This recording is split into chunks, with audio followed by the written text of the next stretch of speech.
presented by RKPL Music.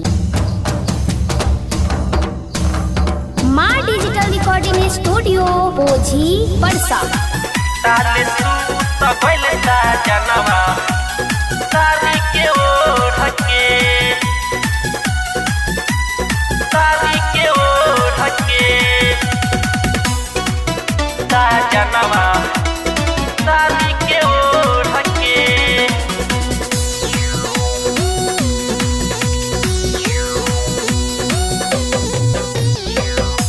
बैगन के चटनी ले आईनी लिट्टी में बोर के बैगन के चटनी ले आईनी लिट्टी में बोर के ताले सूत गइल साजनवा हमारा साड़ी के ओढ़ के ताले सूत गइल साजनवा हमारा साड़ी के ओढ़ के मेहनत से पिसनी लहसुन मरचा के जोड़ के सखी हो मेहनत से पिसनी लहसुन मरचा के जोड़ के ताले सूत गइल साजनवा हमारा साड़ी के ओढ़ के ताले सूत गइल साजनवा हमारा साड़ी के ओढ़ के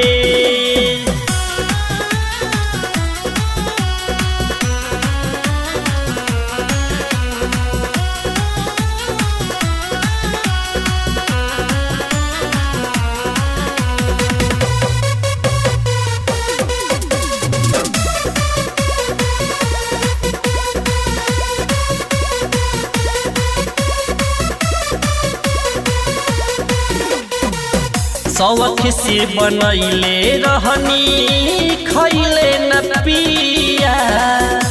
लिट्टी चोखा के उसावत नहीं लिया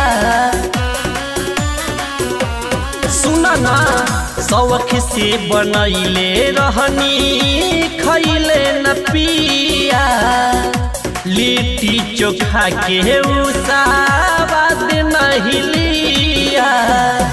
आगे सुन गईनी चिपरी गोइठा के फोर के आगे सुन गईनी चिपरी गोइठा के फोर के ताले सूत गइल साजनवा हमारा साड़ी के ओढ़ के ताले सूत गइल साजनवा हमारा साड़ी के ओढ़ के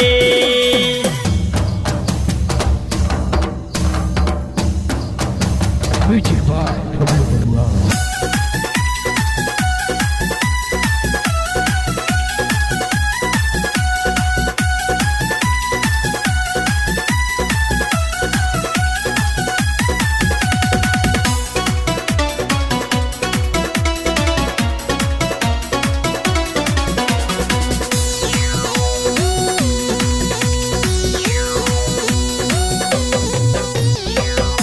मेहनत हमार सब बेकार हो भइले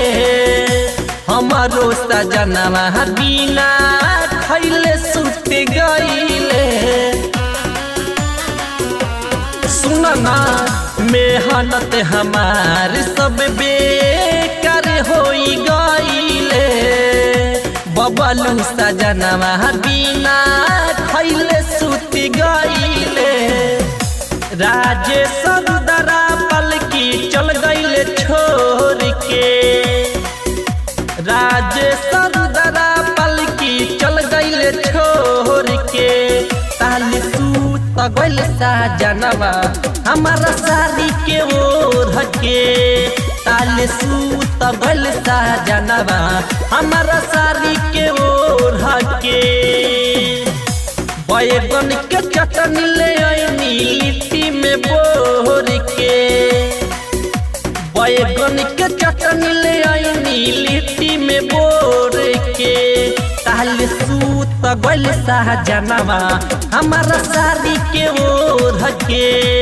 ताले सूत गइल साजनवा हमारा साड़ी के ओढ़ के मेहनत से पिसनी लहसुन मरचा के जोड़ के मेहनत से पिसनी लहसुन मरचा के जोर के ताली सूत गइल बलमुआ हमारा साड़ी के ओर के